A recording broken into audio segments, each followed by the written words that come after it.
Okay, continuing the 50 chapters from the book that God dictated to me as he dictated the Torah to Moses. And quite frankly, as he dictated the books of the prophets to the prophets. The entirety of the Hebrew Bible is by his command and direction. It's all his, every bit of it. And you can see it in the prophets by the way some of the books go together. From prophets that didn't even live in the same time.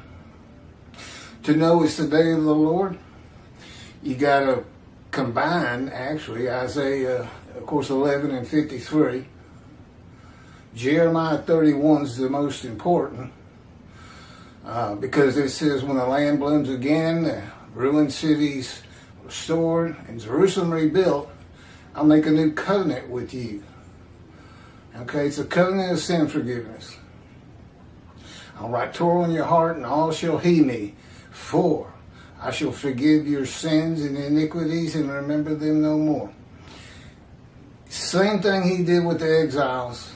They became a holy seed and built the second temple. Well, God's returning. If he's making a covenant, he's returning.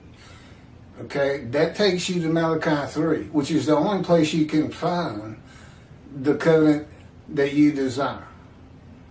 God says, I'm sending my messenger before me to clear the way.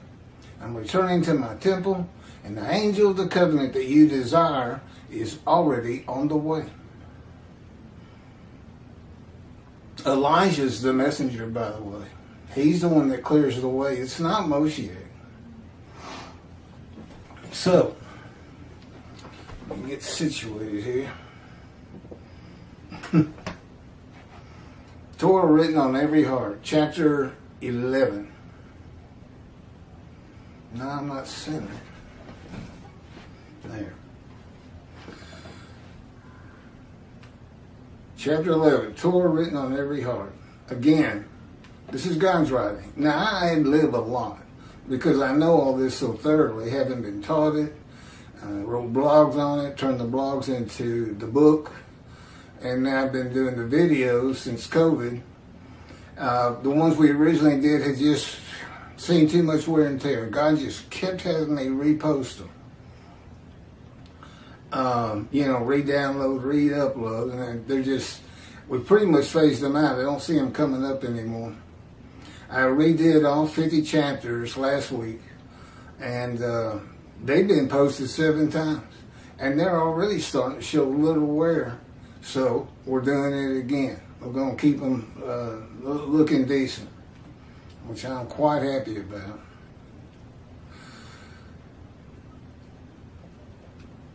Okay, this is from Jeremiah 31 through 34, verses 31 through 34.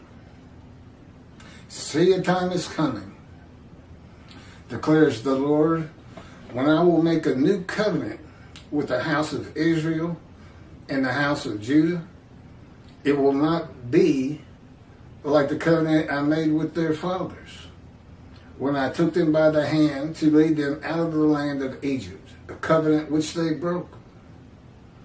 Though I espoused them, that would be married or adopted anyway, them, declares the Lord. But such is the covenant I will make with the house of Israel after these days, declares the Lord. I will put my teaching into their innermost being and inscribe it upon their hearts. Then I will be their God, and they shall be my people. Okay, that's the original covenant. Israelites, if you will do all that I have Moses tell you, all my commandments, laws, and rules, I will be your God. And to a man they had gathered as one man Israel. It's only happened 2 times, but this is the first one. And to a man they agreed. And he became their God, and the Jewish people became his people, his chosen, his children, his bride. It's got all kinds of names. No longer will they need to teach one another and say to one another, heed the Lord. For all of them, from the least of them to the greatest, shall heed me, declares the Lord.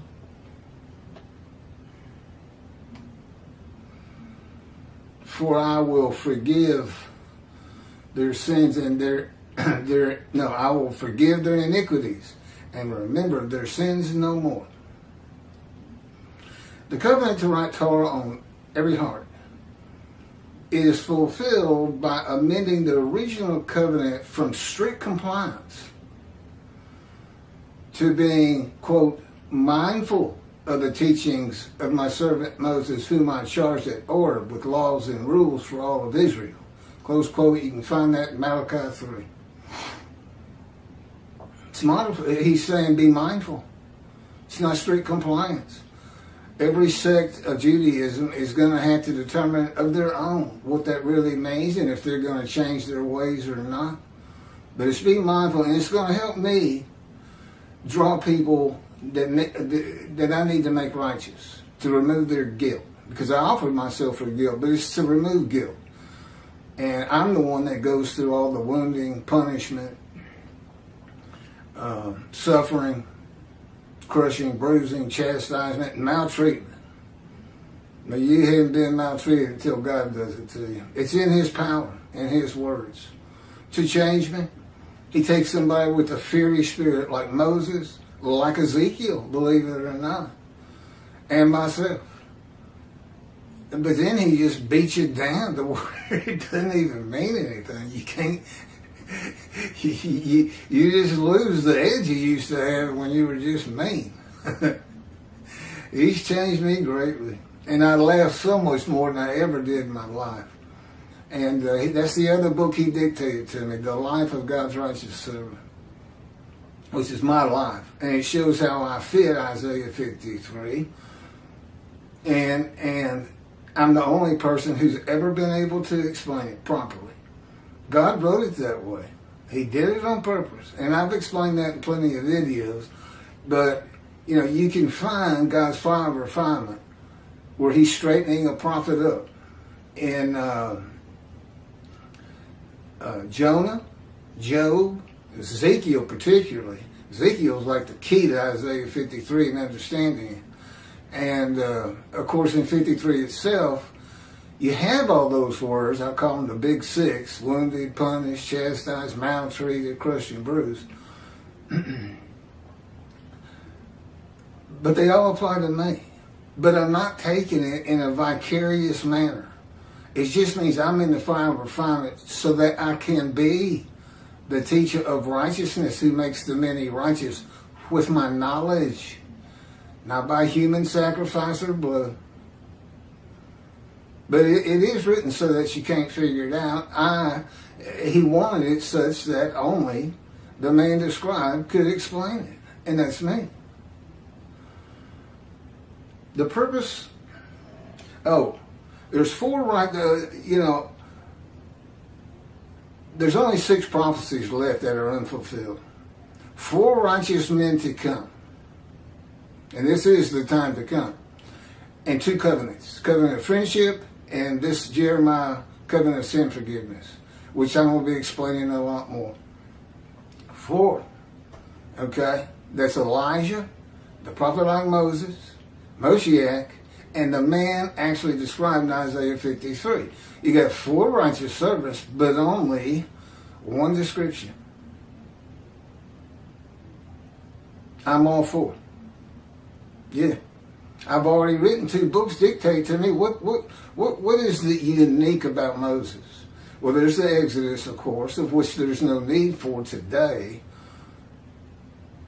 But God dictated the Torah to him. He dictated a book to him. And how do we know? Because Moses could not have possibly known the information of the first 5 books of the Bible. He just couldn't know. Any more than I could know this. This is my first and foremost proof, is this book that we keep putting on video, because apparently people don't care to read much, because I can tell when somebody goes to WordPress and is looking at the book itself. And it's pretty rare. It doesn't happen much. Mindful of the teachings of my servant Moses, by those who heed, fear, and revere his name, and giving everyone a clean slate. free of all sins, rather than all the people in compliance, an animal sacrifice for forgiveness. That's how. All of which is in part to draw the many and the multitude back to Judaism by the teachings of God's righteous servant. And this is what Elijah does in Malachi 3. Recounseling parents with children and children with their parents. And doing it through Judaism. God's lost. Everybody get together and go to synagogue together. So he's doing the same thing. Elijah's doing the same thing the righteous servant is said to do. Prophet like Moses, God's veritable mouthpiece on earth and the writer of his words. Moshiach, well, King David was instrumental in gathering all the materials for the first temple. Solomon actually had it built. King David passed away. They sometimes call it Solomon's temple. So, along with the messenger Elijah clearing the way for God to return to his temple, which means being instrumental in getting it built, so is David. So, their purposes kind of coexist with each other. And the last thing is, why did God send take Elijah to heaven by name specifically? The only person in the Hebrew Bible. And he returns in the day of the Lord. What do you ask Elijah? Tell us about heaven, if you're Elijah. Okay, several chapters in this book had to do with heaven itself. And I've been there many times in vision. He would teach me in my very room I can expect to have. I know what the entertainment is. I know what the meeting places are like. And I know what to tell you to expect. And it's all in the book for the most part. The purpose of Elijah as the messenger of the new covenant, this is now God's words. That's me ad-libbing again. The purpose of Elijah as the messenger of the new covenant and recounselor of the Jewish families is similar to the original covenant when God spent 40 years in the desert with Moses teaching the laws and rules for all Israel God charged them with at Horeb. And he became their God and they became his people is repeated in the amended new covenant. That's what it is. It's an amendment and confirmation to be made in a time to come when God again says, I will be their God and they shall be my people. So, in the desert for 40 years with Moses as the messenger and teacher of the laws and rules of God for all Israel, and all the experiences of the people when God dwelt among the tents of the Israelites, is what this means. I will put my teaching into the innermost being and inscribe it upon their heart. God will once again be dwelling and moving among his people. That's why he says in the covenant friendship, I'm going to place my temple on Mount Zion. He knows it's not there right now. He's come early.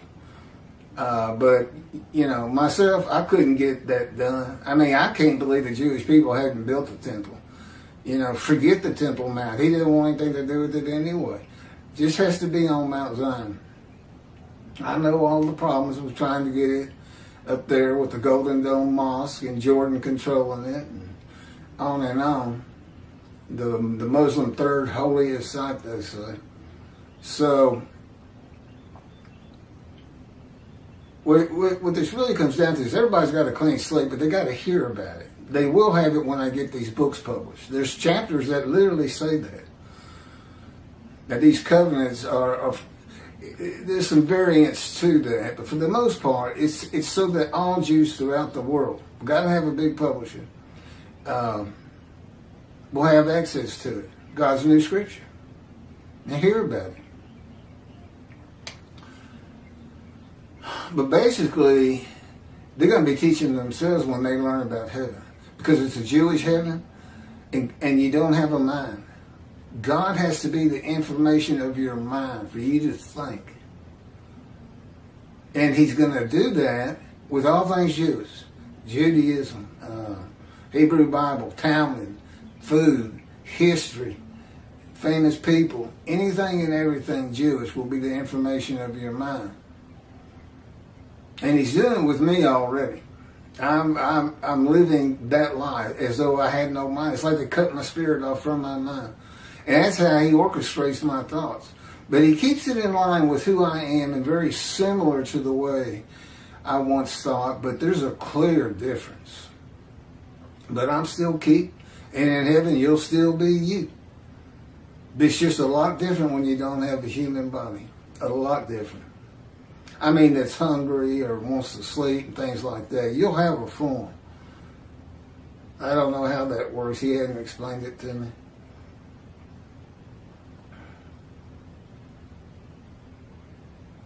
And in the years it takes, many, this is to get his temple rebuilt, to clear the temple. No, we're not doing that anymore. We're going to take that out.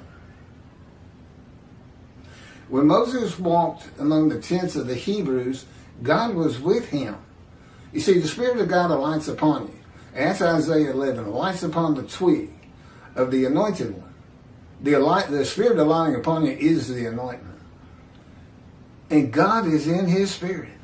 11 could have just as well read the Spirit of God, and the presence of God, if you will, alighted upon the twig of the shoot of the stump of Jesse. Every one of the prophets of the Jewish people was a man of divine beings, because that's how he talks to a man. He comes within you with the person of his Spirit, who is an angel, and most definitely a person, and manipulates your mind. He makes you, it's as though you're having a conversation with him, but he's doing it by manipulating your mind. The sages wonder, did Moses hear God with his ears? Answer is no. He can make it seem like that, but rarely does he. That's not how it's done. And so immediately the man, Moshiach, becomes a man of divine beings. And that would include me. This is all real. This is the time to come. That land lay desolate for 2,000 years till the Jewish people returned after the Holocaust, created the state of Israel, and started to make it bloom again. Took a lot of toil and a lot of hard work, restored the old cities, Jaffa, just all of them. And Jerusalem is a mighty metropolitan city now.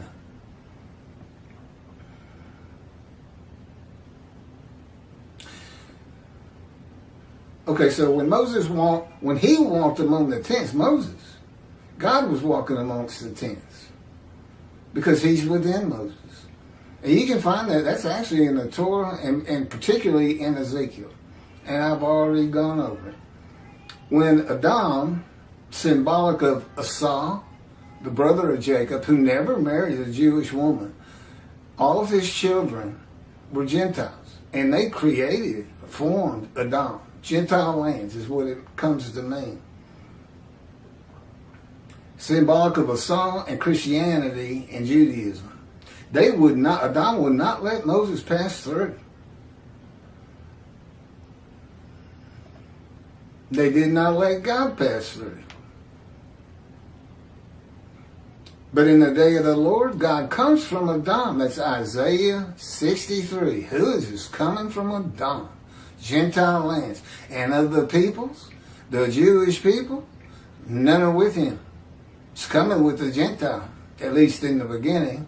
I'll probably convert because of the prophecy of the prophet like Moses. It's supposed to come from one of you. And he's talking to the Israelites. But that's up to God. Because God's told me, look, I don't care if it gets fulfilled or not. It is important. But you're doing everything Moses did anyway. So we'll get it taken care of. I'm not on the executive committee. I get very little information and nothing of the future and nothing other people are saying or doing. For instance, I have no idea if Toby Singer has heard me out here in the desert yelling to the high hills, Isaiah 53 is not Israel, etc., etc. But maybe he had. The Jewish people will have the same experience as the Israelites of having a prophet in their midst, who is the visible representation of the presence of God and the angel of his presence, who never leave him. Oh, that's me. Never leave me. No. It's 24/7, 16 years. That's having a lot of God around you. But you got to remember, I'm in the fire. I'm seeing his backside. Okay, that's a real tough side to. He even hid Moses in the cliffs of a hill and put his hand over it and said, "I'm going to show you my backside." Well, that's all the Satan you'll ever need. I can tell you that. It's just his mean side. I mean, he can just. It's not that he turns mean or is mean. He can just do things to you that seem mean, and it surprises you that he would do it. But he says, that's how I change you. And it doesn't bother me a bit. Your pain means nothing to me, Keith. Do you know how much pain I've seen? I created pain. I created emotions. This is all going to be good, but you've got to go through this. And I'm still in it, and it's gotten worse and tougher every year. It's brutal. I'm not going to go into all the specifics, but I will tell you, he can slam you to the ground in his power. The same cords of the power that surrounded Ezekiel to keep him from going amongst the people, cutting him off into his house, cut off from the land of the living. Isaiah 53:8. See, he matches a lot of the verses.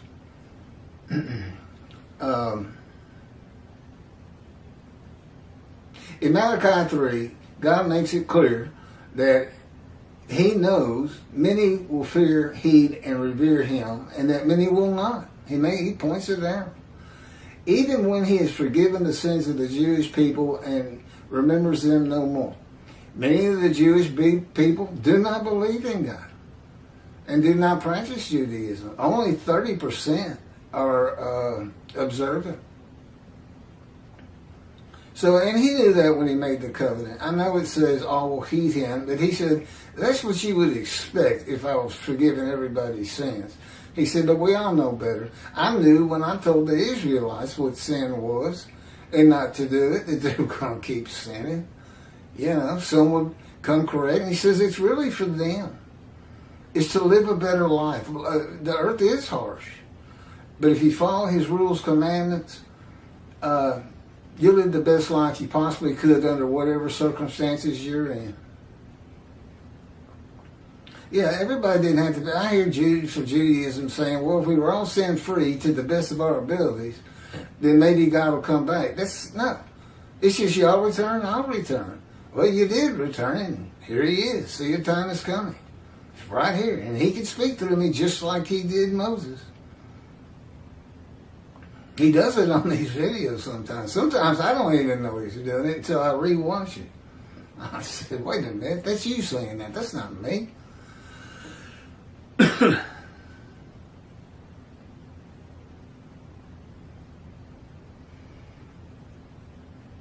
God has never stopped being the God of Israel, and the Jewish people have always been his people, contrary to teachings in the New Testament and Apostle Paul, I guess it was. Well, the Christians say God left the Jewish people because they wouldn't stop sinning and came to the Gentile. That's their... They can't back that up, and here God is repeating it. No, I've always been their God. They've always been my people. There's one, I think it's a psalm, it's not a chapter. He tells his people, every one of you can turn your back on me. I'm still not leaving. How's that? He can be very funny. But I'm in the fire. I mean, sometimes, I've cursed him mercilessly when I've been in deep pain. Really have. I always feel bad about it. And he said, well, that's part of it. That helps change you. It's brutal. That's all I can tell you. The covenant, I will write Torah in your heart, is a metaphor with a degree of hyperbole. God is announcing a new, less strict covenant and says that all the Jewish people will heed him, for he will forgive their iniquities and remember their sins no more. So it's an amendment with an addition of forgiving the sins. And so there'll be a holy seed to build the third temple. It's just a repeat story. He forgave the exiles. All 13 tribes have returned. And they did. Read Ezra if you don't believe me. And in Isaiah, he forgave them of their sins and iniquities. And they ended up building the second temple. Well, in Jeremiah, it's for the Roman dispersal, the diaspora, which means away from the promised land. Okay, next up is chapter 12, divine inspiration of prophecy fulfilled.